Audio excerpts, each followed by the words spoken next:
Hi everyone, my name's Jen. I'm going to read you a story today called Listen to the Wind.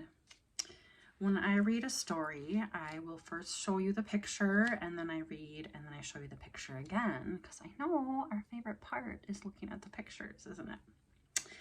All right, so this is called Listen to the Wind. It's the story of Dr. Greg and 3 Cups of Tea. It's by Greg Mortenson and Susan L. Roth, and the collages are by Susan L. Roth. There's the beautiful cover.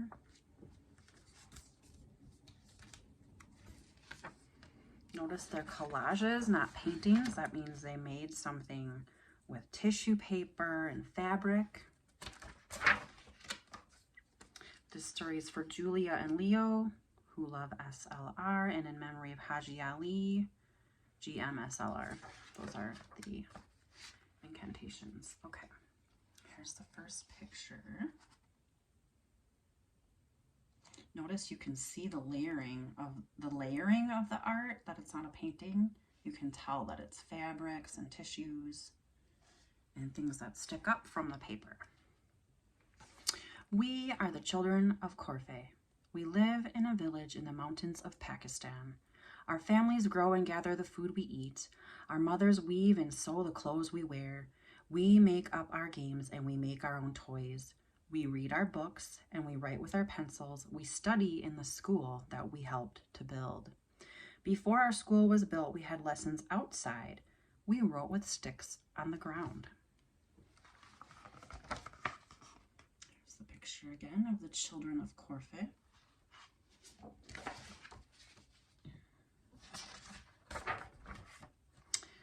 Here's the next picture. I'll show you this one. And then this one.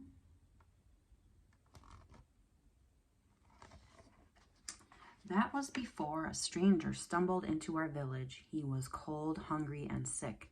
We gave him tea and food and a bed near the fire. He told us his name was Greg Mortenson and that he was a nurse. He had come from the United States to climb our mountains, but he had lost his way. Here's that picture. So that's him climbing and getting lost. Notice his head is down.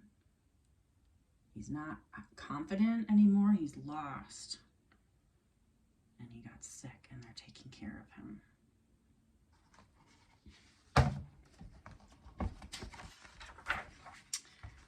Next picture. It's a series of pictures. Here, I'll read it like this. As he grew stronger, he helped to heal our sick. We called him Dr. Greg. Sometimes he sat outside and helped us with our lessons.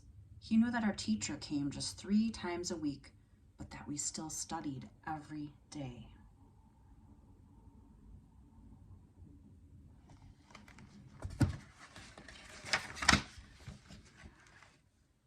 Here's the next picture.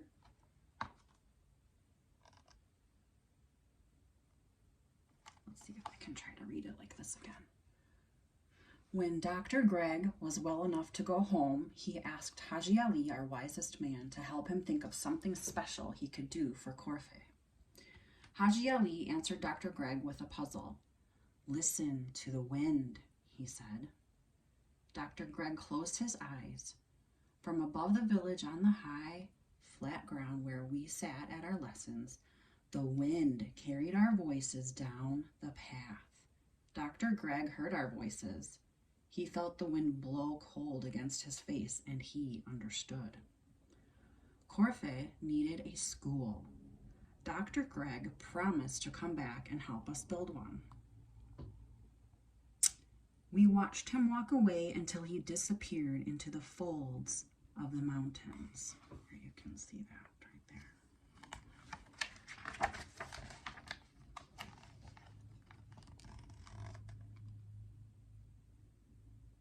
Here's the next picture. 1 year later, we saw a man walking on the path far below our village. It was Dr. Greg. We all ran down to meet him.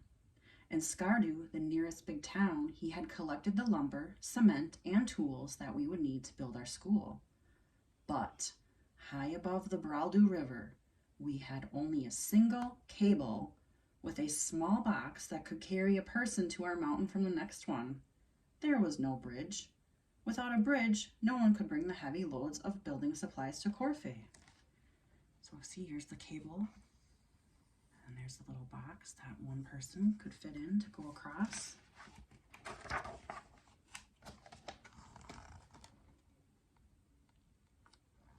So everyone worked together to build a bridge from our mountain all the way to the mountain on the other side of the river. Many months later, Dr. Greg and our fathers and friends crossed the strong new bridge carrying the supplies we needed to build our school. They continued to climb until they reached the place where we had piled a mountain of stones cut from our own mountains.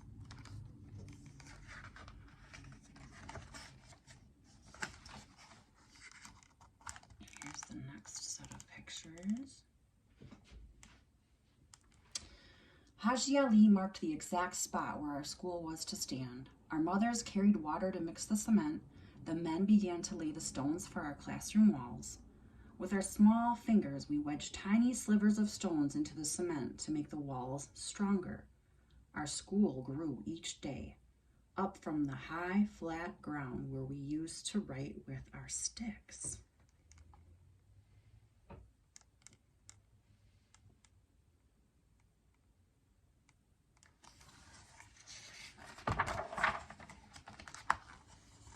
Here's the next picture. Finally, the men attached the roof. They asked Dr. Greg to hammer in the last nail. Our school was finished. It was time to celebrate.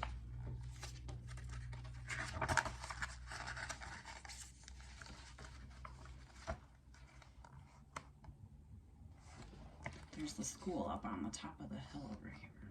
All done. Everybody's walking up to it, see?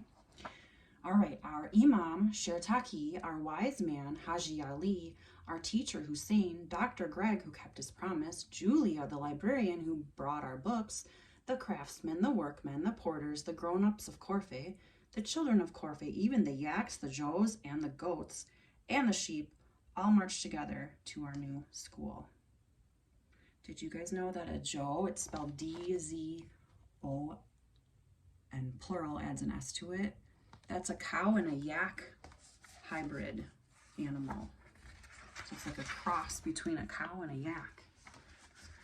I just learned that today. I looked it up. Shertaki blessed the building. We ran into our school with Hussein, who now would come to teach us every day.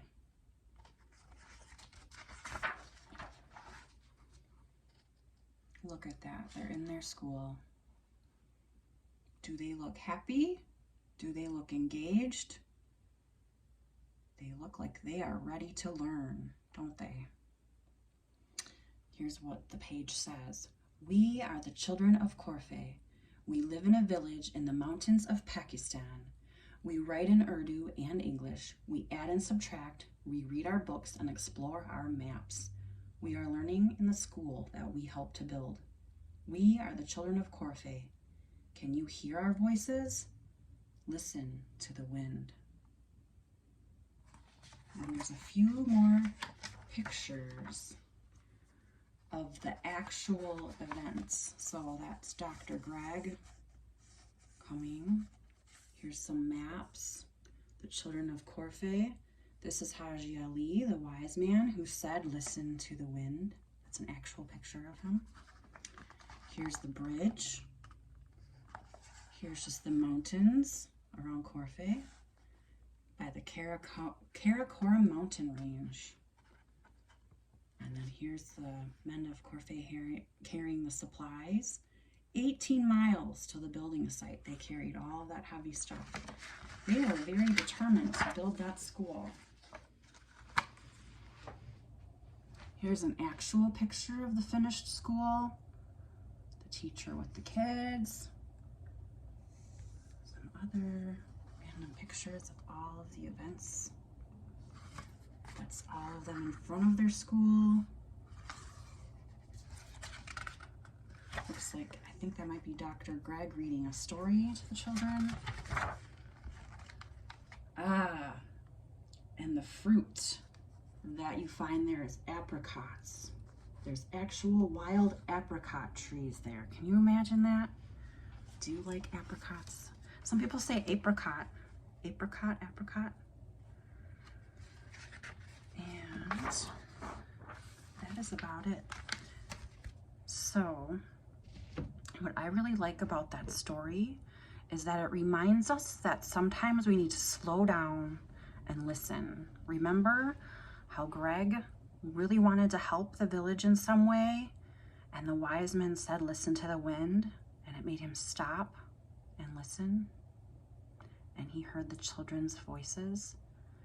Sometimes that kind of magic really is real.